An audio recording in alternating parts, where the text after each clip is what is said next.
I'm Josh Yourish of Fansided, and I'm joined by Penn State redshirt senior center Nick Dawkins, who last week was awarded the Allstate Wuerffel Trophy, which honors college football's most impactful leader in community service, and was named a captain of the Allstate AFCA Good Works team.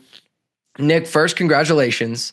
And second, tell me about the amazing work you do with the Dawkins Family Foundation and what it means to be recognized on such a public stage for those efforts.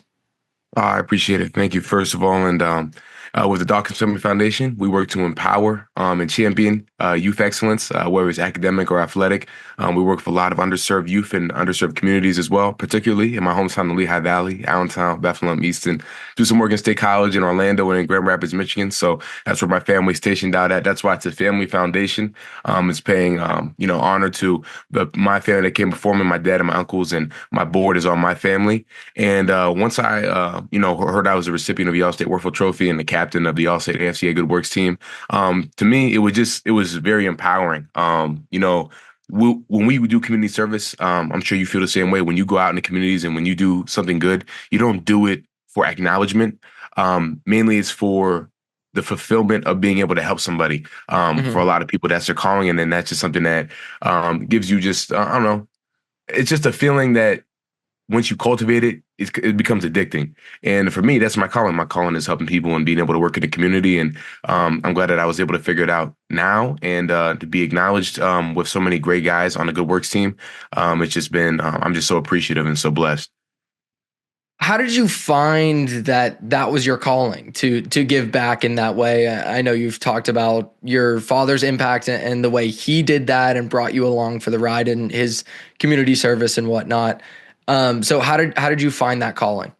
Yeah, I would say that was a big catalyst for it, being able to be around him and what he did. And then once I was able to get my own taste of it myself, when I myself was able to use my platform, I would say my freshman year at Penn State, once I came home and I did a couple camps and seeing how like people were interacting with me and I was able to impact other people, I was like, yeah, this is something that will never get tired. I'll never get tired of. And as I went on now for my last my summers of my off time, my off season, I've been able to do so many camps, so many clinics, so many events, so many initiatives.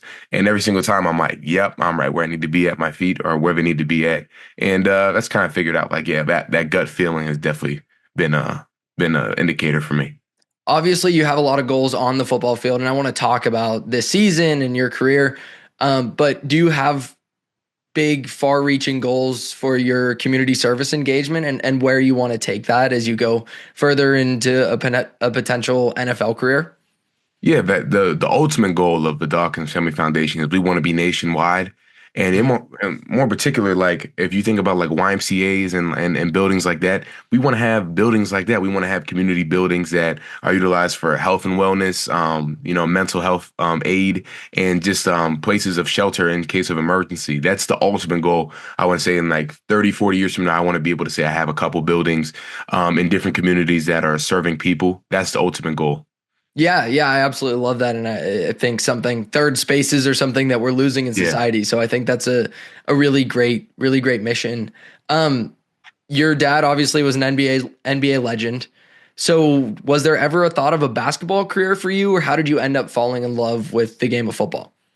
Yeah, my dad was a 7 foot center and I'm a 6 foot Hmm. four center. That doesn't really translate well in the NBA. Doesn't really translate well in even high school basketball, particularly at a competitive level.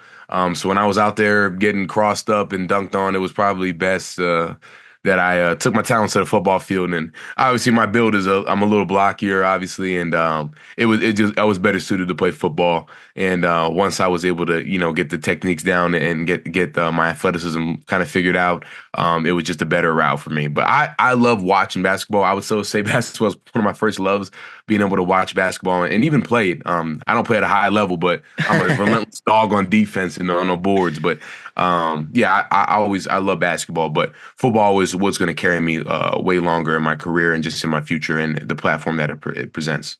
Absolutely. And you've said that amazing CBS feature that you did with them.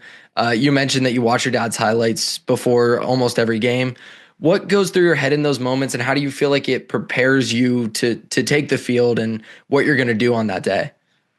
Yeah, to me, it's kind of just an ode to my family. Like when we go out on our respective court, field, whatever it may be, a venue of sport, that there's a standard to uphold. And that is to, one, put on a show for the fans.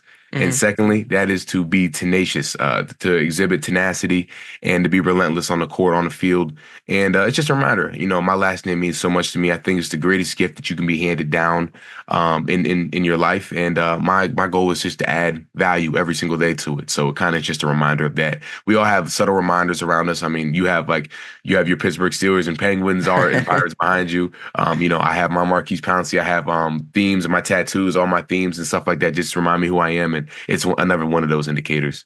Yeah, absolutely. I noticed the Pouncey thing. I was maybe gonna get to a little talk Oh about that, yeah. but first, you waited until your fifth year to become the starter. That's kind of rare now in this new college football reality that everyone's talking about, transfer portal, whatever. Was that ever a thought for you? Was there ever a chance of like, let's see, at least see what's out there, or were you just committed to, hey, Penn State's where I want to be, and eventually I'll get my chance? Yeah, I mean, obviously, the goal was never to be, fifth year and starting. That'd be the first time starting. But yeah, I would say when things are going your way and you have guys ahead of you and stuff like that, yeah, I think it's a natural thought, especially because everybody's doing it. Like, all right, Yeah. let's see if maybe there's another opportunity out there for me. But I had a lot of tough conversations with my coaches, with my family, and I know that's kind of a cliche people say, but like the reality of it is like, yo, talk to your mom because your mom doesn't really know what's going on in the football facility. She Yeah. just is caring for you, and your coaches obviously have a bit of implicit bias because they want you to stay. They recruit you there for a reason, and the biggest theme for me was and talking with my mom, my coaches. I gave him my coach Franklin my word. And my word is my bond that I would be there for 4 to 5 years, which is absolutely true. And I'm a man of my word, and that was the biggest thing, the biggest virtue of it. And maybe there might have been opportunity for me to play other places earlier, but the biggest virtue is I gave my word, and I was going to stick to that. So we talked about you creating positive change off the field. On the field, there was a lot of change on the offensive line and on the offense in general coming into this year. You replaced Hunter Norzad and Drew Shelton moving into left tackle and Donka and Rucci over on the right side. How long does it take for a group of offensive linemen? Because that's the unit that it really has to work in tandem. How long does it take to you guys to acclimate to who's to your left and who's to your right? Yeah, I would say it depends, but our process was a little different. Uh-huh. At Penn State, Coach Trotwine plays us in different positions in camp and in spring ball. So in camp and in spring ball, Donko was playing guard, he was playing left tackle, he was playing right tackle. Sheldon takes left and right tackle. I play left guard and right guard and center. Vanga was playing center, left guard, right guard. Salim was playing right guard, left guard. So he kind of puts us in these situations kind of to get acclimated a little bit. Obviously, you can't simulate a full game, but we kind of get acclimated to like tendencies about guys. But I would say the more important part of it really is in the offseason, in the summer. We were playing tons of volleyball, we were playing tons of games and just hanging out, vibing, eating with each other. Like that's way more important than even just being next to and playing football because you get a better sense of who's next to you and Hmm. obviously the brother that you find. And like when you have a guy next to you that, that's your brother, that's your war dog, it's easy just to do whatever you can to put them in the best position, obviously for yourself as well. So I would say it's more about the cohesion off the field and like the connection and connectivity you create and foster, as opposed to just the physical rest. But that's important too. And Coach Trotwan puts us in a great situation to play again next to each other in different situations. How do you continue to cultivate that throughout the season? Because I imagine that's something, that off the field connection that you talked about, that is somewhat lost in a lot of programs that are shuffling guys in and out constantly. That's not the case in James Franklin's program. But how do you continue to cultivate that bond that you mentioned? I think it's different with the offensive line because you have five working as one, so like we're always together. Yeah. Meals, even our meeting room is a little more tighter for us, being around each other and everything, and just naturally taking up space. And just we kind of just move as that. We move as a unit, and we act like a unit too. So it's definitely tougher, obviously, with classes and just the wear and tear in the day of being in season as opposed to the off season and everything like that. But our unit is able to maintain it pretty well, just like off of. I mean, we're all linemen who like to eat, going out with each other, eating, Mhm. playing a video game too, when we get some off time. Like that's little things like that. They go a long way, especially with the limited time that we have. Yeah, you mentioned Coach Troutwine and his impact on your offensive line. You also got a new coach on the offensive side, Andy Kotelnicki, this year. How was he able to like breathe new life into a unit that brought back a lot of familiar faces? Because that's at least what it looks like from the outside. That group is really invigorated, and the statistics bear that out. Yeah, I think his philosophy is very different than a lot of offensive coordinators that I've been around. I guess he's my third offensive coordinator since I've been here, and the biggest difference between him is his teaching style. He really teaches the scheme so that you can go and explain it as well, which is so Okay. important. Like you've probably heard this saying before, you don't know it unless you can teach it. Hmm. And his style, he incorporates a lot of different ways of learning: auditory, hands-on, and visual. Which guys learn differently, just like in school. There's different ways that guys learn. So we have a lot of walkthroughs in our meetings. There's a lot of visual aid. We also have, I don't know if you're familiar with like a fireside chat. Hmm. Back in the day, I forget, yeah, which president it was. I think it was FDR, I think, was the FDR. one. FDR did Yeah. it during the Great Depression, right? And in terms like that, fireside chat. So we'll have like a fireside chat on one of our Just Play apps where we just go through the plays, and then you can sit there and close your eyes and visualize what the play will be and what your footwork is on it and check it. And like that's just so different, and it's very engaging because you don't think about football in that sense, but really football, the way you study a playbook, the way you study new plays and game plan is very similar to school in that sense. So he just introduces new learning styles, and I think it's easier to comprehend the scheme. And once you get the fundamentals down, all the little tricks and gadgets and games are easy to add in because it's really just fundamentals for us. Yeah, that's something that you don't hear a lot from football players, like learning styles and teaching styles. Do you think that's something that's a little bit overlooked from a lot of coaches? Like you guys are students in a real way on the football field outside of actually being students. Do you think different learning styles and teaching and thinking about it that way is something that's overlooked? Yeah, 100%. It's something that and even if you look at the demographic of football players, and you think about, the high schools that kids are graduating from, it really is disproportionate. A lot of like the places that guys are coming from are very low income and underserved schools that are not getting the proper education, and they probably never have really even thought about what their best learning style is. And if you're a marquee athlete and somebody who is able to benefit from your athletic labors, there has to be some sort of thing, some sort of recurring theme that's allowed you to be successful in sport. And they probably learn best hands-on or visual because that's Hmm. what football meetings tend to be, and that's what walkthroughs in practice are. So when you can appeal to those strengths, as opposed to just lecture style meetings and stuff like that, it's easier for guys to learn. But yeah, I absolutely think so. I think it's the same thing of repetition and such like that. And when you're able to add different facets into it, guys are able to learn. And when you hit all those different styles, it's easier for guys. At least one of them will have a guy be able to retain the information. Hmm. Yeah, it seems like you've given this a lot of thought. Is that something, those different teaching styles and those underserved communities where football players disproportionately come from, like you mentioned, is that something that you've directed your attention to with your Dawkins Family Foundation work and intend to continue to work towards? Because it just seems like something that you've given a lot of thought to. Yeah, precise. Yeah, absolutely. That's when we do our research as to where we want to do our work at and where would be the best place to host events, people who would benefit from it the most. That's the research we look into. Like what are recurring themes, what are constants, what are outliers in communities and in underserved places, and I kind of thought about where a lot of guys from my team come from who benefited from resources, who benefited from anti-hunger programs, and it's very similar, and the themes are very similar. So it was something that easy to put thought towards.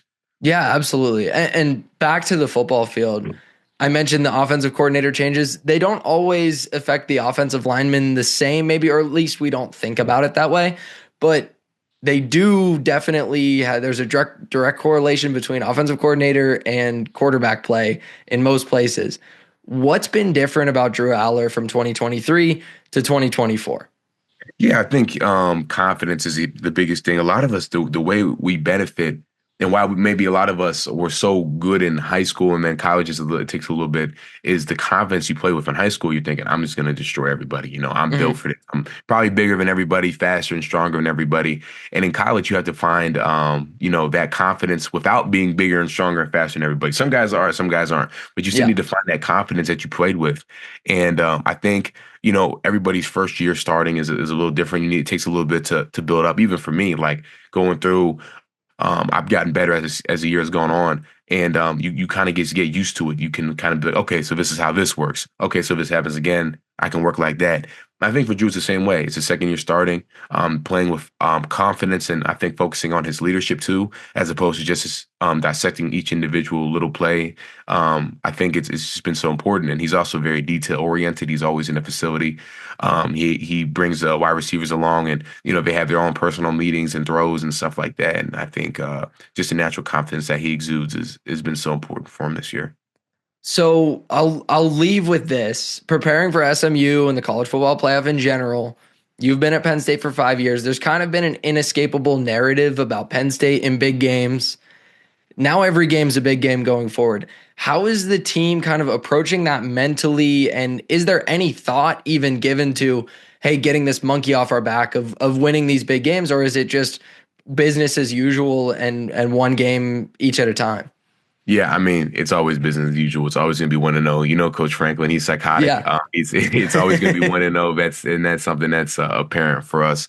And I wouldn't say it's anything about a monkey on our back in that sense. Like that's not really something that the players really think about too much, or really even in the staff, because you gotta understand it's a whole different world in our facility as opposed to like the outside world. Like a lot of time we don't even hear anything that the outside world is even thinking, just of how much less time we have and how dialed in we are on what we have going on. But I will say that we do know it's do or die. If we lose, you go home. And that is something that is a recurring theme that we are communicating in our program. Like, no matter what the situation, if you lose, you're done. So that is another level of importance, because none of us want to be done playing football right now. Absolutely. And good luck on Saturday. We'll be excited to watch the playoff run. Congratulations on the Wuerffel Trophy and being named the team captain of the AFC Good Works team. Just incredible work, and keep it up. Thank you, man. Appreciate you having me on.